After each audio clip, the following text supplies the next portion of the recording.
आप लोगों ने अक्सर बॉलीवुड या हॉलीवुड मूवीज़ में देखा होगा कि अगर कोई शख्स माउंटेन्स पे या रेगिस्तान में, डेज़र्ट्स में खो जाए, तो वहाँ पर उसकी लाश तक नहीं मिलती। आज की इस वीडियो में मैं आपको एक बहुत ही इंटरेस्टिंग स्टोरी सुनाने लगा हूँ कि कैसे अमेरिका ने अपने पायलट को सिर्फ़ और सिर्फ़ उसकी हार्ट बीट से उसको ढूँढ निकाला। By the way, as you know कि ईरान और अमेरिका एंड इसराइल के दरमियान कॉन्फ्लिक्ट्स चल रहे हैं, तो हम यहाँ पर पॉलिटिक्स को बिल्कुल भी डिस्कस नहीं करते क्योंकि ये चैनल सिर्फ़ और सिर्फ़ सॉफ्टवेयर इंजीनियरिंग, एआई और कंप्यूटर साइंस से रिलेटेड है। जियोपॉलिटिक्स को मैं अपने दूसरे चैनल क्रिप्टो विद आफाक पे डिस्कस कर रहूँगा। वहाँ पर हम ब्लॉकचेन, क्रिप्टो करेंसी और वहाँ पर हम काफ़ी सारी चीज़ों को डिस्कस करेंगे, जिस तरह आजकल ईरान और इसराइल और साथ अमेरिका के जो कॉन्फ्लिक्ट्स चल रहे हैं, उनके ऊपर मैं कंप्लीट बात करूँगा कि ये वार कहाँ तक आगे जा सकती है और इसके कॉन्सिक्वेंसेस एशिया को और स्पेशली पाकिस्तान को कैसे फेस करने पड़ सकते हैं। खैर, coming back to the story, 3 April 2026 को अमेरिका अपना एक F-15E ईरान भेजता है हमले की नीयत से और ईरानियन फोर्सेस उसको क्रैश करवा देते हैं। लेकिन F-15E से दोनों पायलट्स इजेक्ट कर लेते हैं। एक पायलट तो कंप्लीटली महफूज रहता है, जबकि दूसरा पायलट ईरान के जो डेजर्ट माउंटेन है, वहाँ पर वो गुम हो जाता है। अब अमेरिका के पास जो सबसे बड़ा उस टाइम पर चैलेंज था, वो उसको ढूँढना था।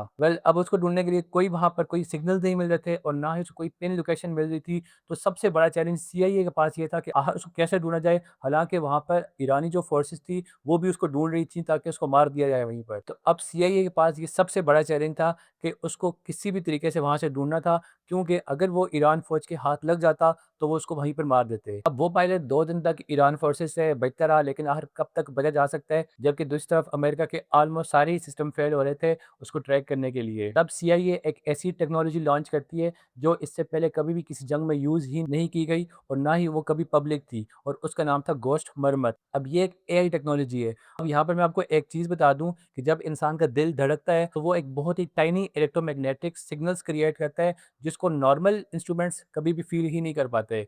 इवन के इंसान अपने दिल की धड़कन को खुद भी नहीं सुन सकता, अनटिल और अनलेस कि वो बहुत ही गौर से कान लगा के न सुने। अब ये जो गोश्त मर्मर टेक्नोलॉजी थी, इसका काम ही ये था कि ये इंसान के दिल की धड़कन को फ़ील करती है, और वो भी 40 माइल्स की डिस्टेंस तक। अब सीआईए के लिए सबसे बड़ा चैलेंज ये था, क्योंकि डेजर्ट्स में वैसे भी हवा का और बाकी नॉर्मल चीज़ों का बहुत ज़्यादा शोर होता है, तो उसमें से स्पेसिफिक होके किसी इंसान के दिल की धड़कन को कैसे फ़ील किया जा सकता है।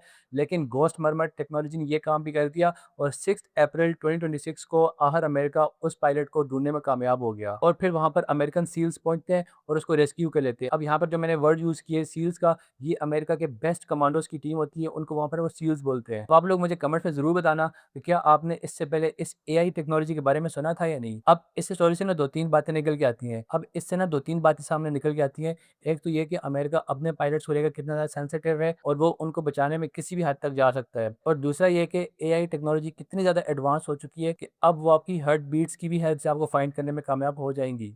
इसके बाद भी कुछ साइंटिस्ट ने इसको कंप्लीटली नेगेट किया था कि ये पॉसिबल ही नहीं है, क्योंकि इंसान का जब दिल धड़कता है, तो वो बहुत ही टाइनी इलेक्ट्रोमैग्नेटिक वेव्स प्रोड्यूस करता है।